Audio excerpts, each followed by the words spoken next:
I am not a grandparent. I remember one grandparent that I had, and she was a woman. She was my father's mother. And if you're familiar with Cincinnati, she lived in an area called Price Hill. I would go with my dad to see her, and we had to go up this hill, through this neighborhood, and she lived in a house at the end of the street. Had a nice yard with a fence around it, and when you went to the back of the fence, you had a marvelous overlook of downtown Cincinnati and the surrounding area. It was really pretty. She lived in the basement of this house, and she was a wonderful woman. Although when I knew her, she was quite elderly and frail. She didn't talk a whole lot. And she died not long after I met her. But I never met my grandfather, either on my father's side, and I never met my grandparents on my mother's side. I only know stories about them.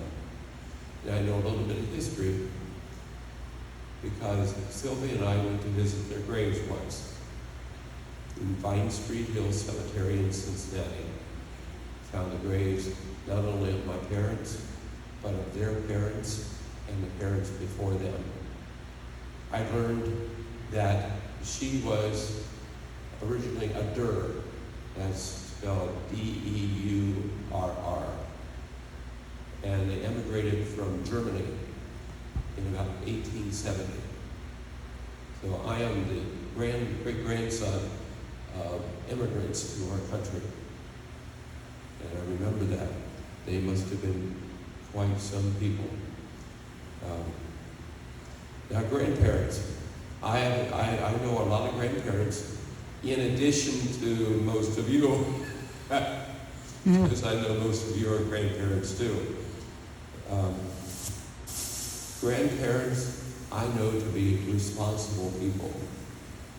You know, in this age, thinking of the last 50 years, when it seems that our society has been torn from one side to another, and it seems that our families have been split apart.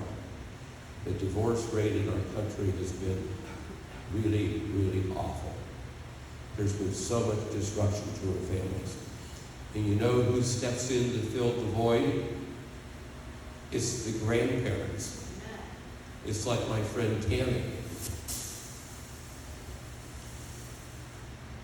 who was married to Albert, and Albert had a couple children, one of which died at age 32 because of an overdose.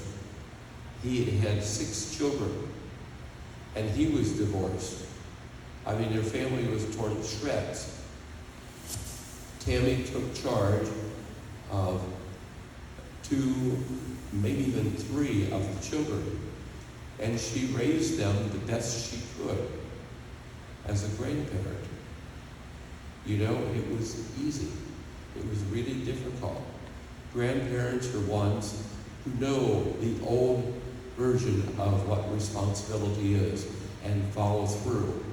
And you know, to the best of their ability, they step in and oftentimes raise children from infancy to adulthood. Thank God for grandparents who can do that. You know, sometimes we have to rely on people who've experienced it before. Grandparents have an advantage. I mean, they've already raised one family. They know how to do it, right?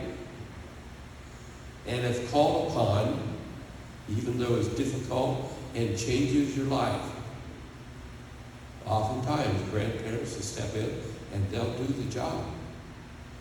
You know, by and large, they don't complain. They just consider it's their family responsibility. Thank God for grandparents. There's another thing that grandparents do. I know. You say, you like to spoil your grandchildren, and you can have them over for a while, and when they get rowdy, you can send them back home to their mom and dad, right? Amen. But I know better. Because I know grandparents very early taught their father and mother. And you know, they told them and showed them what was responsible behavior at home. They cleaned up after them. They went to school with them. They took care of all the problems that they brought home. Encouraged them. Showed them how to wear clean clothes. Use the washing machine. And do all the things that you have to do. That's what grandparents did with their children, who then became parents themselves. And you know what? Then they taught to their children the same lessons that they learned from their parents. I think that's called remote learning these days. And you do that without a computer. Thank God for grandparents who years ago stepped into the void and did what they needed to do to instill good discipline in their children, who indeed would instill good discipline into their children. Grandparents, you are wonderful people. I am so glad to know you and have known you. Do I hear amen? Amen. Very good.